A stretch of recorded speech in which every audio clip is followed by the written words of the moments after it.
In this tutorial, we'll be learning about viewing and zooming in the edit window and also how to store and recall zoom presets, which are a handy and time-saving feature. Let's close the region list to give us a little more room. You can adjust the height of your tracks manually by dragging them up and down.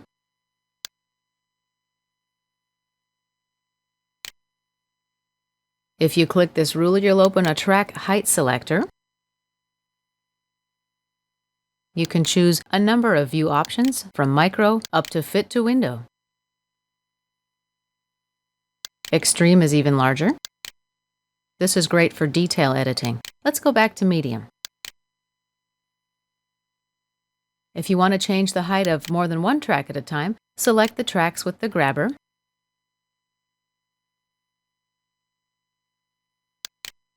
Now hold down the Shift and Alt key in Windows, or the Shift and Option key in Mac, and make your selection from the track height selector. You can also change all of the tracks in your session at one time. You do this by holding down the Option key in Mac or the Alt key in Windows when you click on the track height selector.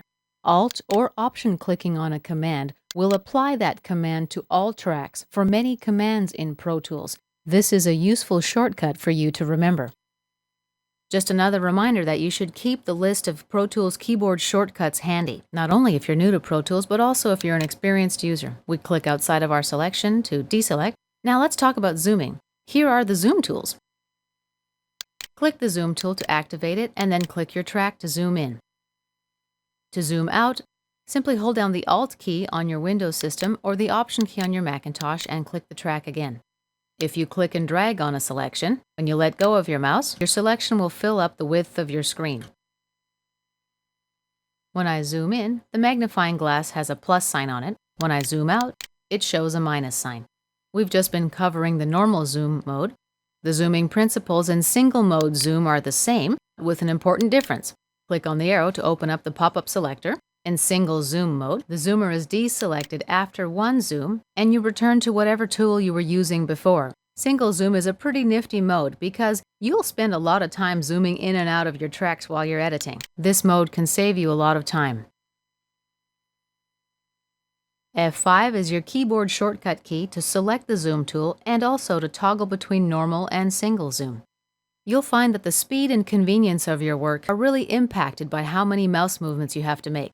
For this reason, Pro Tools has given us some additional zoom controls to cut down on mouse clicking. On the left here is horizontal zoom out. On the right is the counterpart, horizontal zoom in. These tools let you zoom in and out without having to click on a track. The zoom will occur according to the increments on your grid.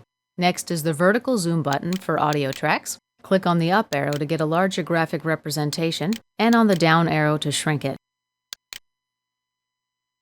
Same feature for MIDI tracks here. It lets you see your notes view MIDI keyboard display up close.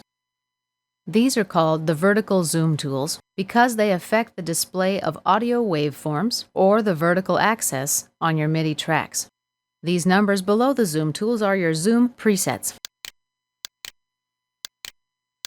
Just click the number to use the preset. If you want to set a new preset, you would simply zoom in or out to your desired setting. And then in Windows, you'd Control-click on the number or Command-click on your Macintosh. Using these presets can save you a lot of time, so it's pretty useful to get to know these features. There are also some handy keyboard shortcuts. Command in Mac and Control in Windows with the square bracket keys zoom you in and out horizontally.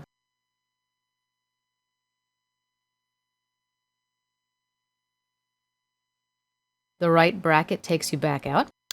To zoom in vertically, hold down Command and Option on your Mac or Control-Alt in Windows with the square bracket keys.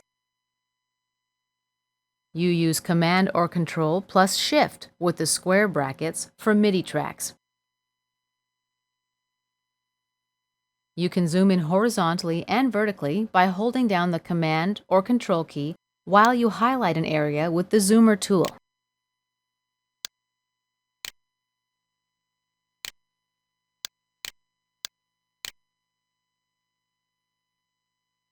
If you double-click the zoom tool, you'll zoom completely out so that your whole session fits in the window. If you Option or Alt-click the Zoomer tool, whatever portion of your track you've currently selected will fill your window. You can also store zoom settings in memory locations, which we're going to learn about in another video tutorial. And this concludes our tutorial on viewing and zooming.